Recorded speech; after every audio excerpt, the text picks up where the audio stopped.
And அதுக்கடுத்து Rajini sir Kamal sir படம், அதை பற்றியும் நிறைய விமர்சனங்கள் போயிட்டு இருந்தது. என்ன எது கிளாரிட்டி இல்லைன்னா அதை பற்றியும் என் சைட்லேருந்து ஒரு கிளாரிட்டி கொடுத்துருன்னு ஆசைப்பட்டேன்.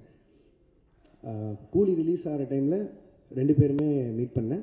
அண்ட் 2 பேருமே இந்த மாதிரி ஒரு படம் பண்ணலான்னு சொன்னாங்க. எனக்கு அது மிகப்பெரிய ஆப்பர்ச்சுனிட்டி.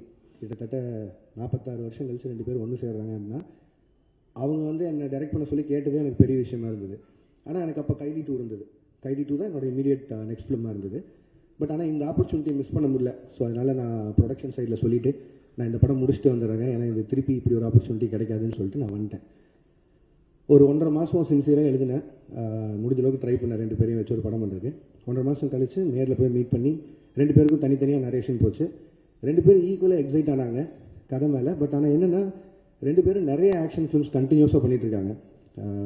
ஜெயிலர் 2 வரைக்கும் ரஜினி சார் ஆகட்டும், இப்போது கமல் சாரோட அடுத்து அன்பரி மாஸ்டர் டைரக்ஷனில் வர படமாகட்டும். ஸோ எல்லாமே ஹெவி ஆக்ஷனாக இருக்குது. திரும்பவும் கேப் இல்லாமல் இன்னொரு ஆக்ஷன் போகணுமாங்கிறது அவங்களுக்குள்ள ஒரு கேள்வியாக இருந்து, அண்ட் 2 பேரும் ஒரு லைட் ஆர்டட் ஃபிலிமாக எதிர்பார்த்துட்டு இருக்காங்கிறது தான் எனக்கு அது மூலிமா தெரிஞ்சு 2 பேரும் சொன்னாங்க. பட் லைட் ஆர்டட் ஃபிலிம் எனக்கு பண்ண வராது.